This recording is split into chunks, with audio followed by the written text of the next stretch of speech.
Hi all எல்லாருக்கும் வணக்கம். Welcome back to our channel. இன்றைக்கி என்ன வீடியோன்னு பார்த்தீங்கன்னா, ப்ரெக்னெண்ட்டாக இருக்க நிறைய பேருக்கு மந்த் ஆக பனிக்கூடத்தோட நீரளவு கம்மியாயிடும். நம்மளோட பனிக்கூடத்தோட நீரளவு ரொம்ப கம்மியாயிடுச்சு அப்படின்னா நமக்கு 35, 36, 37 அந்த வீக்ஸ்லேயே பார்த்தீங்கன்னா பேபியை ஆப்ரேஷன் பண்ணியோ இல்லை நார்மல் டெலிவரி பண்ணியோ டக்குன்னு பேபி வெளியில் எடுத்துருவாங்க. ஏன் டக்குன்னு இது ஒரு ரீசனால பேபியை எடுக்கிறாங்கன்னு பார்த்தீங்கன்னா, நம்ம உடம்புல பேபி சர்வே பண்ணதுக்கு ரொம்ப ரொம்ப முக்கியமானது பார்த்தீங்கன்னா பனிக்கூடத்தோட நீரளவு கரெக்டாக இருக்கணும்.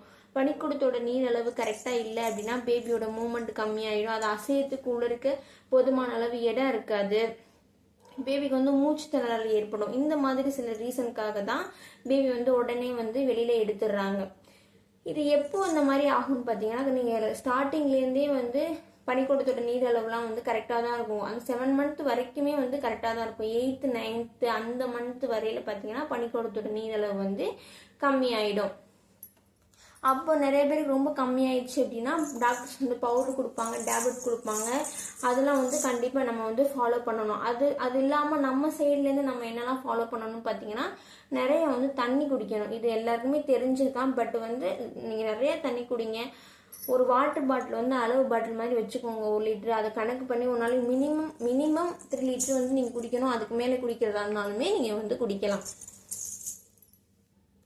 அடுத்தது பார்த்தீங்க அப்படின்னா ஃப்ரூட்ஸ் பார்த்தீங்கன்னா சாத்துக்குடி ஜூஸ் நிறைய இருக்குது. அதில் பனிக்கூடத்தோட நீரளவு கரெக்டாக இருக்குது. அது ரொம்பவே யூஸ்ஃபுல்லாக இருக்கும். நல்லா சாத்துக்குடி ஜூஸு, ஆரஞ்சு ஜூஸு, லெமனு இதெல்லாம் ஜூஸ் போட்டு நிறையா குடிங்க. ஃப்ரூட்ஸ் நிறையா சாப்பிடுங்க. மெயின் பார்த்தீங்கன்னா ரொம்ப ரொம்ப பெஸ்ட்டு பார்த்தீங்க அப்படின்னா வாட்டர் மெலன். அந்த சீசனில் உங்களுக்கு கிடைக்குது அப்படின்னா கண்டிப்பாக நீங்கள் அதெல்லாம் வாங்கி நிறையா சாப்பிடுங்க. குக்கும்பர், கிருணிப்பழம் இது எல்லாமே ரொம்ப ரொம்ப யூஸ்ஃபுல்லாக இருக்கும். பனிக்கூடத்தோட நீரளவு கம்மியாயிடுச்சு, நான் சாப்பிட்ட உடனே சடனாக எனக்கு இன்க்ரீஸ் ஆகுமா இந்த ஃபுட்டெல்லாம் சாப்பிட்டா அப்படின்லாம் கிடையாது. நீங்கள் ஸ்டார்டிங்லேருந்தே இதை எடுத்துக்கோங்க. பட் உங்களுக்கு ஹாஸ்பிட்டலில் இந்த மாதிரி கம்மியாகிடுச்சு சொன்னாலும் இதுவுமே எடுத்துக்கோங்க. கொஞ்சம் யூஸ்ஃபுல்லாக இருக்கும் இல்லையா? அதனால தான் சடனாக பனிக்கூடத்தோட நீரளவு இன்க்ரீஸ் பண்ணணும் அப்படிங்கிற ஃபுட்டுலாம் கிடையாது. இதெல்லாம் நீ எடுத்துக்கணும், அவ்வளோதான். இது ரொம்ப யூஸ்ஃபுல்லாக இருக்கும். அது இல்லாமல் டாக்டர் கொடுக்குற அந்த பவுட்ரு, டேப்லெட் இதெல்லாம் டைமிங்க்கு கரெக்டாக எடுத்துக்கோங்க. இப்போ பனிக்கூடத்தோட நீரளவு எனக்கு கம்மியாக இருக்குன்னு சொன்னாங்க. பட் எனக்கு டாக்டர் இந்த பவுடர் டேப்லெட்லாம் எனக்கு கொடுக்கலையே அப்படின்னு நினைக்காதீங்க. சில பேருக்கு அந்தளவுக்கு கம்மியாக இருக்காது, அதனால அதை கொடுத்துருக்க மாட்டாங்க. அவ்வளோதான் ரீசன், மற்றபடி ஒன்றும் கிடையாது. இன்னும் ரொம்ப ரொம்ப முக்கியமானது பார்த்தீங்கன்னா, பனிக்கூடத்தோட நீரளவு பேபி கம்மியாக இருக்கு, நம்ம கம்மியாக இருக்குன்னு சொல்கிறாங்க அப்படின்னா அதுக்கப்புறம் நம்ம பேபி மூவ்மெண்ட்டை ரொம்ப ரொம்ப அந்த 7 மந்த்துக்கு அப்புறமே பேபி மூவ்மெண்ட்டை நம்ம ரொம்ப ஒரு நாளைக்கு 10 டைமுக்கு மேலே பேபியோட மூவ்மெண்ட் இருக்கணும்.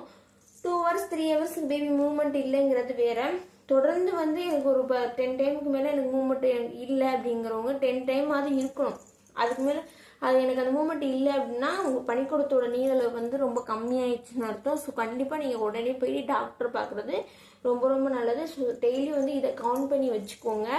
அவள் தான் இந்த வீடியோவில் உங்களுக்கு ஏதாவது டவுட் இருந்துச்சு அப்படின்னா கமெண்ட்ல கேளுங்க, நான் கண்டிப்பாக ரிப்ளை பண்ணுறேன். இந்த வீடியோ உங்களுக்கு யூஸ்ஃபுல்லாக இருந்துச்சுன்னா லைக் பண்ணுங்கள், ஷேர் பண்ணுங்கள், கமெண்ட் பண்ணுங்கள். மறக்காமல் நம்ம சேனல் சப்ஸ்கிரைப் பண்ணி வச்சுக்கோங்க. அடுத்த ஒரு யூஸ்ஃபுல்லான வீடியோவில் மீட் பண்ணலாம். பாய்.